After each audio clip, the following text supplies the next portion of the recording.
아르헨티나와 칠레 국경 사이에 보면 안데스의 예수님 상이라고 하는 거대한 예수님의 상이 하나 있습니다. 이들이 계속 국경 지역에서 분쟁을 일으키니까 이제 우리는 평화의 왕으로 오신 예수님을 상을 거기에다가 만들어 놓고 이제는 화해하면서 살아가자라고 하는 의미를 가지고 있다고 합니다. 1904년에 세워졌다고 합니다. 그런데 그 예수님의 상이 아르헨티나 쪽을 향해 두 팔을 벌리고 있고 칠레 쪽을 향해서 등을 돌리고 있으니 칠레에 있는 사람들이 왜 예수님은 아르헨티나만 축복하고 칠레는 등을 돌리고 있느냐라고 하며 원성을 자아냈다고 합니다. 그때 칠레의 한 편집장이 이런 글을 신문에 내었다고 합니다. 어쩌면 칠레보다 아르헨티나 사람들이 더 많이 위로받아야 하기 때문에 아르헨티나 쪽으로 예수님이 두 팔을 벌리고 있다라고 하여서 서로 간의 분쟁이 어느 정도 조정이 되었다고 합니다.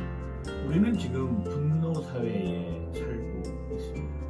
너나 할 것 없이 서로 어떻게 하면은 화를 표출할 것인가에 골똘하고 있는 이러한 모습들도 보게 되는 것이죠.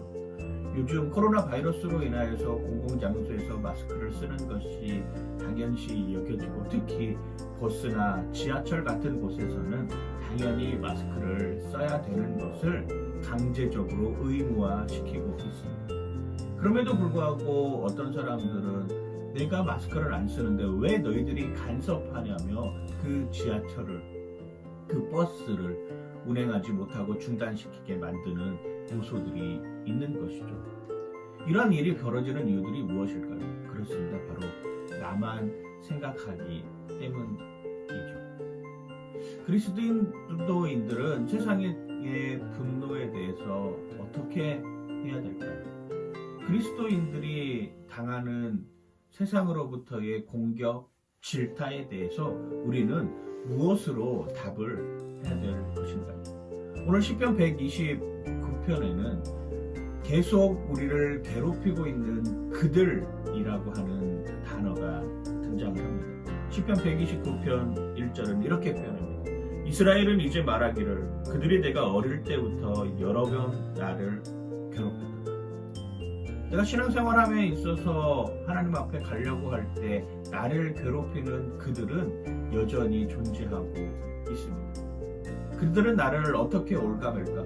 그들은 나를 어떻게 방해해서 예배드리러 가지 못하게 할까? 그들은 나를 어떤 형태로 잡고 있어야 될까? 그들은 나를 어떤 방향으로 내몰아야 할 것인가를 끊임없이 생각하는 것 같습니다. 그들은 내가 어릴 때부터 괴롭혔고 내가 그 고랑을 길게 만들어 놓고 있으며 그들은 계속 시온을 물리치려 하고 수치를 당하게 만드는 요소로 만든다라고 하는 것입니다. 그러한 것에서 우리가 해야 될 일은 무엇일까요? 하나님은 그들을 이미 능히 이겨놓았다라고 말씀하고 있습니다. 그걸 받아들입니다. 그리고 오히려 더 사랑의 마음으로 그들을 품어줄 때 그들이 우리를 향하는 공격에서 벗어날 수 있지 않을까 생각이 듭니다. 학교에 들어가는 순간 또는 직장에 들어가는 순간 아니면 어떤 공동체에 들어가는 순간 우리는 수많은 그들과 마주하게 됩니다.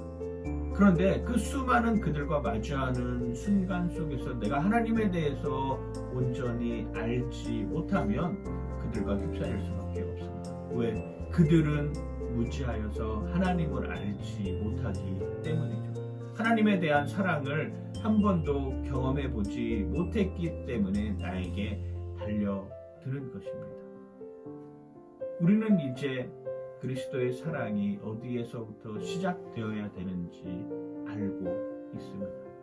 원수를 사랑하라 라고 이야기했던 예수님의 메시지가 그냥 허공에 드는 외침이 아니라고 하는 것도 알고 있죠.